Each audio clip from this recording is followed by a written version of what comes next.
I married him on a Tuesday, not because I loved him, not because he loved me, because my father owed him money, $3 million to be exact. The kind of debt that doesn't go away with apologies or payment plans, the kind that ends with broken bones or worse. So, when Marcus Harrington walked into our small living room that gray afternoon, wearing a suit that probably cost more than our house, and looked at me with eyes like frozen glass, I already knew what he'd come for. Your daughter, he said. Not asked, said. My father's hands were shaking. My mother had stopped breathing. And me? I was 23 years old, working double shifts at a bookstore, dreaming of becoming a teacher someday. That someday died in the silence that followed. What kind of man trades debt for a wife? Would you have said yes? Let me know in the comments. The wedding was 3 weeks later. No guests, no music, no flowers, just a judge, two witnesses Marcus brought, and a contract thicker than any book I'd ever shelved. I signed my name 17 times. I didn't read a single page. My hand trembled on the last signature, the one that changed my last name to his. Marcus didn't look at me once during the ceremony. When the judge said, You may kiss the bride. Marcus buttoned his suit jacket and walked toward the door. We're done here, he said. That was my wedding kiss, those 4 words. The car that took us to his estate was silent, not the comfortable kind of silence, the kind that sits heavy on your chest and makes you count your own heartbeats just to feel alive. His house wasn't a house. It was a fortress made of glass and steel and cold marble that echoed when you breathed too loud. 27 rooms, I'd later count. 27 places to be alone. A woman in a gray uniform met us at the entrance. This is Clara, Marcus said. She'll show you to your room. My room? I asked. He finally looked at me then, really looked. And I felt something twist in my stomach that wasn't quite fear, but close. Did you think we'd share one? His voice was flat, empty. This is a business arrangement, Ava. Nothing more. Ava, he'd said my name for the first time. It sounded like a signature on a contract. The first month I saw Marcus 6 times. Once in the hallway, he nodded. Twice at breakfast, he read the newspaper and left. 3 times through the windows. He's getting into black cars, driven by men in darker suits, going to places I'd never be invited to. I lived in the East Wing. He lived in the West. Between us was an entire world I wasn't part of. Clara brought my meals. She was kind, but careful. The kind of care meant she'd been working for Marcus a long time and knew exactly where the lines were. Does he ever ask about me? I asked her once, embarrassed the moment the words left my mouth. She folded a towel with precise corners. Mr. Harrington doesn't ask about anything, dear. He already knows everything he needs to.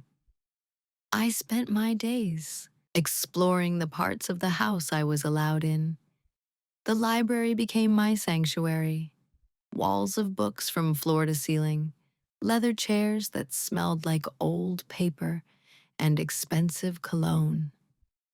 Sometimes I'd pick a book and wonder if Marcus had ever read it, if his fingers had touched the same pages mine did now. Pathetic, I know. But when you're lonely enough, even the ghost of someone's presence feels like company. At night, I'd lie in my enormous bed, bigger than my entire childhood bedroom, and I'd stare at the ceiling. I'd wonder what Marcus was doing in the West Wing, if he ever thought about me, if he ever regretted the transaction that brought me here. The answer I was learning was probably no. It was Clara who told me, Mr. Harrington requests your presence at dinner tonight. 8 o'clock, formal dress. My heart did something stupid and hopeful. I spent 2 hours getting ready. I'd never owned formal dresses before, but the closet in my room had been filled with them. Designer, labels I couldn't pronounce, price tags I'd secretly checked and then tried to forget. I chose a midnight blue dress that felt like water against my skin. I wanted him to notice me. God help me, I wanted him to see me as more than a signature on a contract. The dining room could seat 40 people. That night, there were two. Marcus was already there, at the head of an absurdly long table. I took the seat Clara indicated, approximately 10 feet away from him. "You look well," he said, cutting into his steak with surgical precision. "Thank you." My voice sounded small in the huge room. Silence. I pushed food around my plate, trying to think of something to say. "What do you talk about with a stranger you married? What do you say to a man who bought you to clear a debt?" "How was your day?" I finally managed. "Productive." More silence. "The library is beautiful." I tried again. "Have you read all those books?" "Most of them." He took a sip of wine. "My father collected them. I inherited them along with everything else." "Oh," I paused. "What did you inherit?" Finally, he looked up. His eyes were gray, the color of smoke, or shadows, or things that disappear when you try to hold them. "Responsibility," he said, "expectation, debt of my own." For a moment, I thought I saw something flicker across his face, something almost human. Then it was gone. "Why did you agree to this?" I asked. The question came out before I could stop it. "You could have just forgiven the debt. You're rich enough. Why marry someone you don't even want?" His jaw tightened. "You don't know anything about what I want." "Because you won't tell me anything. Because there's nothing to tell." He set down his fork with a sharp clink. "This arrangement benefits both of us. Your family is free of debt. You live in security and comfort. I fulfill an obligation. It's simple." "What obligation?" He stood up, his chair scraping against marble. "Good night, Ava." And he left me there, alone at a table for 40, with a question hanging in the air that he'd never answer. Why do you think Marcus really married her? Drop your theory in the comments. Days became weeks. Weeks became months. The pattern was always the same. I'd wake up in my beautiful prison. I'd read. I'd walk the gardens. 3 acres of roses and fountains I was allowed to enjoy. I'd eat meals alone. I'd sleep alone. Sometimes I'd hear him. Footsteps in the hallway late at night. His voice, low and sharp, on phone calls that always sounded urgent. Car engines at strange hours. I became a detective of small things. The way his coffee cup would be in the sink some mornings meant he'd been awake early. The suit jacket was occasionally draped over a chair in the library, still warm, meaning he'd been there recently. The sound of his shower running at 3 a.m. meant whatever he did kept him up at night. I learned about Marcus Harrington through evidence, not intimacy. Clara began to warm up to me. Small conversations while she brought tea. She told me she'd worked for Marcus's father first, had watched Marcus grow up after his mother died when he was 12. "He wasn't always like this," she said once, then immediately looked like she regretted it. "Like what?" "Cold." She smoothed her apron. "He used to laugh, a lifetime ago." I wanted to ask more, but she hurried away. That night I couldn't sleep. I wandered through the quiet house, my bare feet silent on cold floors. I didn't mean to, but I ended up in the West Wing, the forbidden territory. His door was open, not wide, just a crack. I should have walked away. I know that now. But loneliness makes you brave in stupid ways. I pushed the door open an inch more and looked inside. The room was dark except for the city lights bleeding through floor-to-ceiling windows. And there he was, Marcus, standing at the window, still fully dressed at 2 a.m., holding a glass of something amber. He looked tired, not physically, tired in a way that went deeper than sleep could fix. I must have made a sound because his head turned sharply toward the door. Our eyes met. I froze, expecting anger, expecting to be told off for invading his space. But he just looked at me for a long moment, his expression unreadable. "Can't sleep?" he finally asked. Sorry, I didn't mean to." "Come in or leave, Ava. Don't hover." I stepped inside, my heart pounding. This was the closest we'd been since the wedding. Close enough to see the shadow of stubble on his jaw. Close enough to smell his cologne, cedar, and something darker. "Do you do this every night?"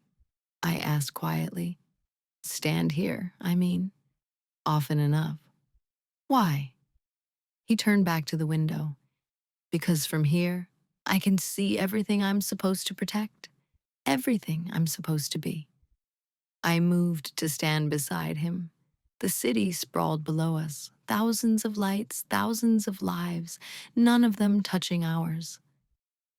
"That sounds lonely," I whispered. "It is." Something in his voice cracked, just slightly, just enough. "I'm lonely too," I admitted. For several heartbeats, neither of us moved.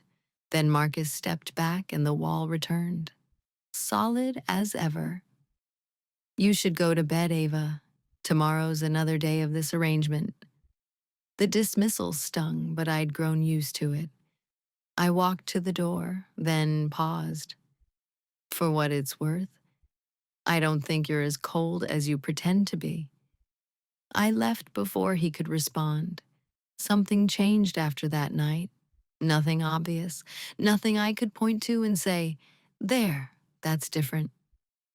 But I'd catch him watching me sometimes. At breakfast, his eyes would drift from his newspaper to where I sat 3 chairs away. In the library, I'd feel his presence before I saw him, and I'd look up to find him in the doorway, just standing there. He started asking questions. "What are you reading?" "Did you enjoy dinner?" "Clara says you've been taking walks in the afternoon." "Are the gardens adequate?" Small questions, meaningless questions. But they were questions. Then came the night I heard shouting. I was in my room, about to sleep, when raised voices shattered the quiet. Marcus's voice, sharp and dangerous in a way I'd never heard, and another voice, deeper, older, threatening. I crept into the hallway. 2 men in expensive suits stood in the foyer with Marcus.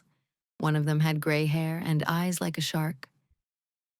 "Your father made promises, Marcus," the man was saying. "We expect you to honor them." "I've honored every promise that matters." Marcus's voice was ice. "Have you?" The man smiled, and it was the ugliest smile I'd ever seen. "Where's your heir then? Where's the son that secures the Harrington legacy? You've been married for months and still—" "Get out!" The temperature in the room dropped. The 2 men left, but not before the gray-haired one's eyes found me in the shadows. He smiled again, that terrible smile, and I felt exposed in ways I didn't understand. After they left, Marcus stood alone in the foyer, his hands clenched into fists. I should have gone back to my room. Instead, I walked down the stairs. "Marcus." He spun around, and for a split second, I saw something I'd never seen before in his eyes. Fear. Not of me, not of them. fear of something bigger than both of us. How much did you hear? His voice was rough. Enough. I wrapped my arms around myself. Who were they? What did they mean about promises and heirs? He laughed, a bitter, broken sound. Do you really want to know? Do you want to know what you signed up for? I want to understand. For a long moment, he just stared at me. Then finally, he spoke. My father didn't just collect books and build an empire. He made deals, the kind of deals you can't walk away from, the kind that follow you your whole life. He ran a hand through his hair, the most uncontrolled gesture I'd ever seen from him. Marrying you wasn't just about your father's debt, Ava.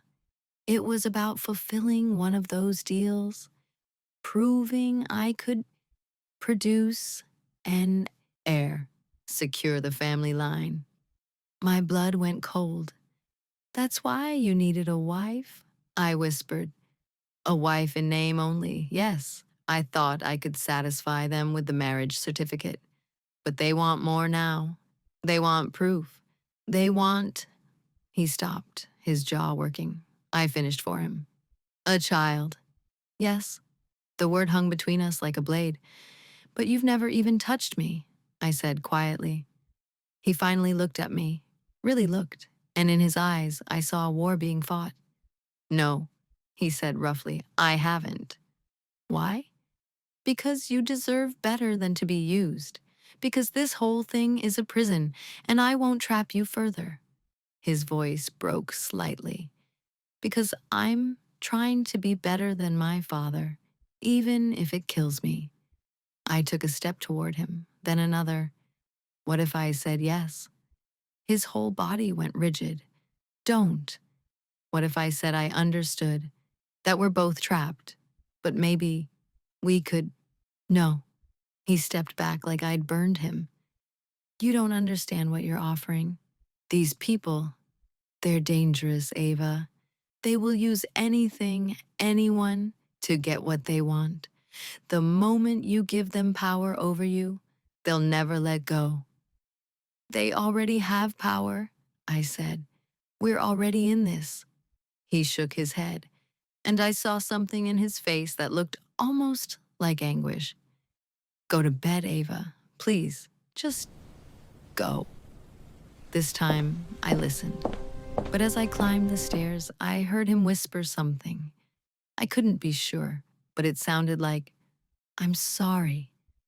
That night, I couldn't stop thinking about the fear in Marcus's eyes, about the men with shark smiles, about promises and deals and traps that had been set long before I signed my name 17 times. I'd thought this marriage was just a transaction. I was beginning to realize it was a cage for both of us. And the men who built that cage, they were getting impatient. I fell asleep wondering what Marcus was so afraid of. What kind of deals could make a billionaire look terrified? What exactly did I marry into? I'd get my answers sooner than I thought. Because the next morning, I'd wake up to find an envelope slipped under my door. Inside would be a photograph. And everything I thought I knew would shatter. That's where we're leaving you today. Marcus has secrets, dangerous ones. And Ava's about to discover she's not just a wife in name, she's a pawn in a game she never knew existed. What do you think is in that photograph? What deals did Marcus's father make? And more importantly, do you think Marcus is trying to protect Ava? Or is he hiding something darker? Drop a comment with where you're watching from and tell me, would you have opened that envelope right away? Or would you have been too afraid? Because in the next episode, Ava opens it, and nothing will ever be the same.